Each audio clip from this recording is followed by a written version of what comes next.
Video like जरूर कर लीजिए और ऐसे वीडियो लगातार फ्री में पाने के लिए चैनल को तुरंत सब्सक्राइब कर लीजिए और बेल आइकन को जरूर टैप कर लीजिए ताकि आगे भी सारे वीडियो आपको मिलते रहे। यूट्यूब में फॉलो करते हैं तो प्लीज ये वाला फ्री टेलीग्राम चैनल जरूर ज्वाइन कर लीजिएगा। सारे नोटिफिकेशन सारे अपडेट यहीं पे आते हैं, ध्यान रखिए। नमस्कार दोस्तों, भारत का प्राचीन इतिहास पढ़ रहे थे हम। प्राचीन कालीन इतिहास भारतीय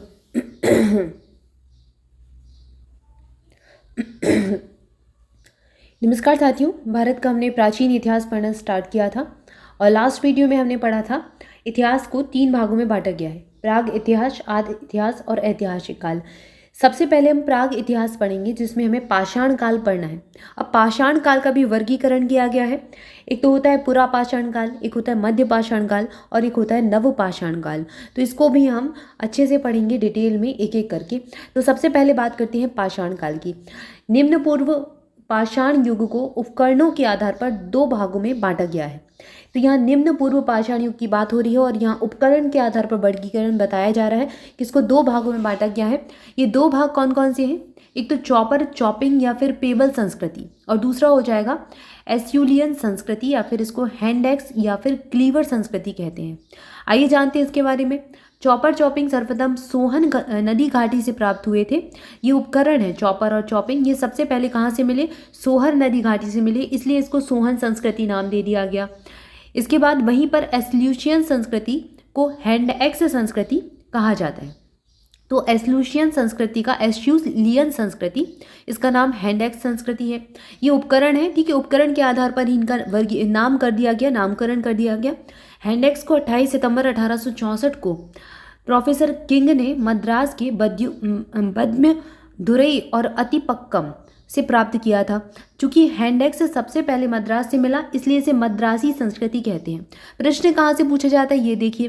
प्रश्न में आपको सोहन संस्कृति अधिकांश तौर पर देखने को मिलेगा और मद्रास संस्कृति, ये नाम अभी ज़्यादातर पूछे गए हैं यूपीपीसीएस में, यूपीएससी में। तो ये नाम ही आपको याद करने हैं, यहाँ से प्रश्न बनते हैं। इस संस्कृति में क्लीवर और स्केपर और क्रूड भी मिले थे, ठीक है। तो उपकरण कौन से संस्कृति से मिले ये चीज़ याद कर लीजिए। चाहे तो आप एक सारणी बना लीजिए, एक तरफ लिख लीजिए सोहन संस्कृति और एक तरफ लिख लीजिए मद्रास संस्कृति। मद्रास संस्कृति में क्या क्या मिला और सोहन संस्कृति में क्या क्या मिला, तो कैसे भी प्रश्न बनेगा आपसे उत्तर बन जाएगा। अगला तथ्य दिया गया है, भारत में प्राग इतिहास के जनक भूतत्व सर्वेक्षक रॉबर्ट ब्रूसफुट थे। इनका नाम याद रखना है, जियोलॉजिस्ट थे रॉबर्ट ब्रूसफुट। ये भारत में प्राग इतिहास के जनक कहे जाते हैं। रॉबर्ट ब्रूसफुट ने मई 1863 में मद्रास के पल्वरम में पाषाण युग से के पहले के उपकरण प्राप्त किए जो कि क्वार्टजाइट यानी कि स्फटिक के पत्थर से बने हुए थे। तो इनके द्वारा ये प्राप्त किए गए थे। कहाँ से मिले इनको? मद्रास के पल्वरम से। D13 के नेतृत्व में एल कैम्ब्रिज टीम के अभियान ने 1935 में सोहन घाटी में सबसे महत्वपूर्ण शोध किया था। बेलन घाटी में शोध इलाहाबाद विश्वविद्यालय के GR शर्मा के निर्देशन में हुआ था। इस घाटी से लगभग 44 पुरातात्विक स्थल पाए गए थे जो निम्न पुरापाषाण काल से संबंधित हैं। तो एक तो पुरापाषाण काल और उसके भी पहले निम्न पुरापाषाण काल, तो वहाँ पर ये सारे शोध किए गए थे और इनमें नाम याद रखिएगा कि किसके नेतृत्व में किया गया। इसके बाद अगला तथ्य है बेलन नदी घाटी। टोंस नदी की सहायक है बेलन नदी और उत्तर प्रदेश में सोनभद्र जिले से निकलकर मिर्जापुर जिले से होते हुए इलाहाबाद जिले में टोंस नदी से मिल जाती है। ये तथ्य बहुत इंपॉर्टेंट है, एग्जाम में पूछा जा सकता है। यह घाटी क्षेत्र पुरातात्विक खोज के लिए प्रसिद्ध है। इस घाटी को भारतीय प्राग ऐतिहासिक का टेक्स्ट बुक भी कहा जाता है। अगला तथ्य दिया गया है, उपकरणों के अतिरिक्त बेलन के लोहंदा नाला क्षेत्र से इस काल की अस्थि निर्मित मातृ देवी की एक प्रतिमा भी मिली है जो संप्रति कौशाम्बी संग्रहालय में सुरक्षित है। इन उपकरणों का निर्माण क्वार्टजाइट पत्थर से किया गया है। तो ये सारे स्फटिक से यानी क्वार्टजाइट से बने हुए उपकरण थे। मध्य पुरापाषाण काल को पट्टिकाओं की प्रचुरता के कारण फलक संस्कृति कहा जाता है। अब ये पूछ सकते हैं फलक संस्कृति का संबंध किससे है? मध्य पुरापाषाण काल से, नव पाषाण काल से या फिर निम्न पुरापाषाण काल से, पुरापाषाण काल से? तो याद रखना है कि मध्य पुरापाषाण काल से फलक संस्कृति का संबंध है। और वहीं पर सोहन संस्कृति और मद्रास संस्कृति किस पाषाण काल की है? निम्न पुरापाषाण काल की संस्कृतियाँ हैं, ठीक है। इस प्रकार से भी प्रश्न पूछ सकते हैं, तो इनको भी आप थोड़ा सा ध्यान देते चलें। अगला तथ्य दिया गया है, सिहावल जो कि मध्य प्रदेश में आता है, निम्न पूर्व पाषाण संस्कृति का एक पूरा स्थल है। संघावों गुफा मध्य पुरापाषाण काल से भी संबंधित है। तो ये उदाहरण दे दिए। इसके बाद बात करते हैं पुरापाषाण काल की। पुरापाषाण काल में वर्तमान में राजस्थान के नागौर जिले में स्थित सिंधी तालाब से केवल पूर्व पुरापाषाणकालीन सामग्री के साक्ष्य मिले हैं। पुरापाषाणकालीन स्थल समस्त भारत से मिले हैं। पुरापाषाणकालीन स्थल गंगा और सिंधु के कछारों से सर्वाधिक संख्या में मिले हैं। तो सबसे ज़्यादा स्थल कहाँ से मिलते हैं? गंगा और सिंधु के कछारों से। ये तथ्य महत्वपूर्ण है। अगला दिया गया है मारवाड़ और मेवाड़, यहाँ से पुरापाषाणकालीन स्थलों की खोज हुई है। दक्षिण भारतीय स्थल जैसे कि पलवई आंध्र प्रदेश में है, उतानूर आंध्र प्रदेश में ही है, कलिहल ये यहीं पर है, ब्रह्मगिरी, मास्की आदि से राख के ढेर खोजे गए हैं। तो प्रश्न पूछा जाएगा राख के ढेर किन किन स्थानों पर मिले हैं? उदाहरण आप देख ही चुके हैं। अगला तथ्य दिया गया है डॉलमेंस शब्द का तात्पर्य क्या होता है? गड़े हुए मुर्दों पर निर्मित समाधियाँ। तो गड़े हुए मुर्दों पर जो समाधियाँ बनाई गई उनको क्या कहा गया? डॉलमेंस कहा गया। पुरापाषाणकालीन मानव का जीवन पूर्णतः प्राकृतिक था, यानी कि व्यक्ति जो था उस समय में प्रकृति पर आधारित था। प्रकृति से ही वो जो भी भोजन आदि सामग्री है, कंदमूल, जंगलों से जो फल फूल मिलते थे उन्हीं को खाता था या फिर शिकार करता था। ये आपने पहले ही पढ़ा है। वे प्रधानता आगे दिया भी गया है, वे प्रधानता शिकार पर ही निर्भर थे।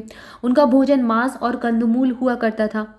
अग्नि के प्रयोग से वे अपरिचित रहने के कारण मांस कच्चा खाते थे। अब ये देखिए बहुत ध्यान देने वाली बात है, ऐसे प्रश्न सीधे पूछे जाते हैं कि अग्नि का प्रयोग किस काल में किया गया था, ये चीज़ देखने को मिल जाएगी। या फिर जो अग्नि से अपरिचित थे, मांस कच्चा किस समय खाते थे लोग, तो ये चीज़ें एक छोटे छोटे से भी शब्द से, वाक्य से प्रश्न बन सकता है।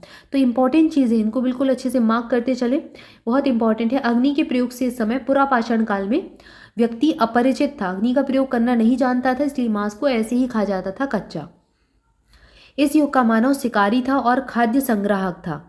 इस काल के मानव को पशुपालन और कृषि का ज्ञान भी नहीं था, तभी तो शिकार ज़्यादा हो रहा था, शिकार ही हो रहा था, शिकार पर ही निर्भर थे।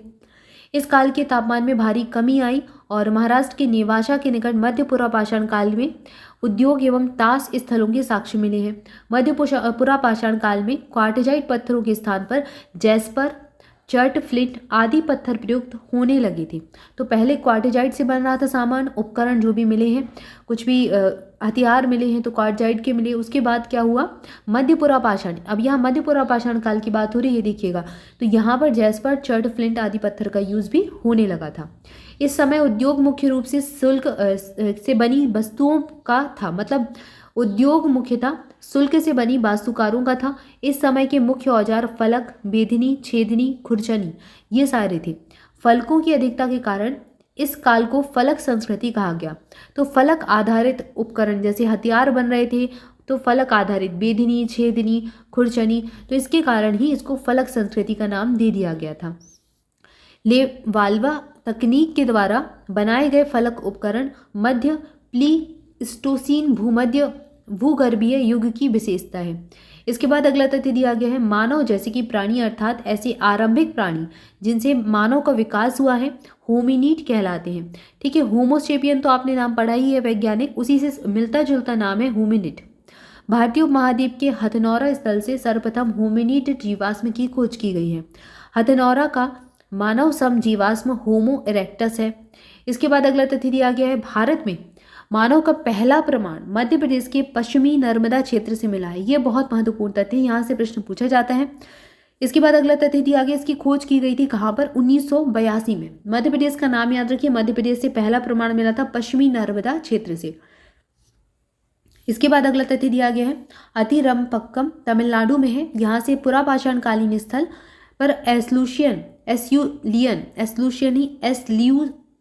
एस्यूलियन औजारों के साथ पशु पदचिन्ह के एक समुच्चय का साक्ष्य भी मिला है। चिरकी, नेवासा और हुशंगी ये उत्खनित किए गए एस्यूलियन स्थल हैं। ठीक है, मतलब एस्यूलियन से तात्पर्य है ये उस समय की, उस संस्कृति के स्थल हैं जिसको आप मद्रास संस्कृति भी कह रहे हैं, तो उस समय के उत्खनित स्थल हैं। एस्यूलियन उपकरणों में हैंडएक्स, क्लीवर, स्कैपर आदि आते हैं, जो कि आपने पहले भी पढ़ लिया, जो ज़्यादातर दक्षिण भारत और दक्कन में पाए गए हैं। इसके बाद अगला तथ्य है महाराष्ट्र में स्थित चिरकी नेवासा नामक स्थल से निम्न पुरापाषाण काल की प्राचीनतम तिथि का ज्ञान हुआ है। कर्नाटक में स्थित हुसंगी एक तट है, हुसंगी के तट से औजार निर्माण केंद्र के भी अवशेष मिले हैं। इसका तात्पर्य क्या है कि इस समय तक औजार का निर्माण किया जा रहा था और इनके लिए केंद्र बने हुए थे। अगला तथ्य दिया गया है मत्स्यतल चिंतामणि गवि पुरातात्विक गुफा स्थल कहाँ से मिला है? आंध्र प्रदेश में स्थित एक उच्च पुरापाषाण कालीन स्थल है। तो ये आंध्र प्रदेश का है, ये नाम याद रखें। इसके बाद यहाँ दिया गया जहाँ से हड्डी सींग से बने औजार सर्वाधिक संख्या में बने हैं। तो पहले तो कार्टिजाइट से बन रहे थे, अब यहाँ पर शिकार होता था तो उन्होंने देखा कि जो हड्डी है, सींग है, वो भी काफ़ी नुकीला है, तो यहाँ से भी औजार फिर वो बनाने लगे। तो यहाँ से औजारों की संख्या, हड्डी सींग से बने औजारों की संख्या सबसे ज़्यादा यहीं आंध्र प्रदेश के स्थल से मिली। आंध्र प्रदेश के अन्य उच्च पुरापाषाण, अब ये उच्च पुरापाषाणिक स्थल बात हो रही है, रेनीगुंटा, बैट मचैला और बेमुला और कर्नूल, ये सारे हैं। कर्नाटक में स्थित ईशामपुर पुरापाषाण कालीन औजार बनाने का अत्यधिक महत्वपूर्ण केंद्र था। ज्वालापुरम 9 आंध्र प्रदेश के कन्नूर जिले में स्थित एक महत्वपूर्ण पुरापाषाणिक स्थल है। इसी प्रकार जलालपुर और दीना ये पाकिस्तान के रिवात घाटी में स्थित पुरापाषाणिक स्थल है। तो ये पुरापाषाणिक स्थल है। इनके स्थलों के नाम भी याद रख लें कि किस काल का कौन सा स्थल है, कौन सा उच्च पुरापाषाणिक है। आप इसको अलग से मतलब हेडिंग डालें उच्च पुरापाषाणिक स्थल, तो वहाँ पर इनके नाम लिख लें, रेनीगुंटा, बैटम चैला, बेमुला, कर्नूल। इसके बाद यहाँ पर पुरापाषाण कालीन स्थल दिए हैं, ठीक है। उसके बाद पुरापाषाण कालीन स्थलों में कुछ पाकिस्तान के हैं, कुछ यहाँ कर्नाटक के हैं। इन सबको आप अलग से कैटेगराइज कर लें तो आपको याद करने में भी आसानी होगी और रिवाइज करने में भी, ठीक है। तो इस वीडियो में आज हमने देखा पुरापाषाण काल। इसके बाद हम मध्य पाषाण काल और नवपाषाण काल पढ़ेंगे अगले वीडियो से। तब तक के लिए जुड़े रहे चैनल के साथ, वीडियो को लाइक जरूर करें, चैनल को सब्सक्राइब भी करें। इसके अलावा स्टडी फॉर सिविल सर्विसेज के पेड बैचेस से जुड़ना चाहते हैं तो इन नंबर्स पर कॉल करके जानकारी ले सकते हैं या फिर डिस्क्रिप्शन को फॉलो कीजिए। अभी सारे कोर्सेज पर 25% का डिस्काउंट भी चल रहा है 2 नवंबर तक, तो आप इसका लाभ ले सकते हैं। Thank you for watching this video. Thank you so much.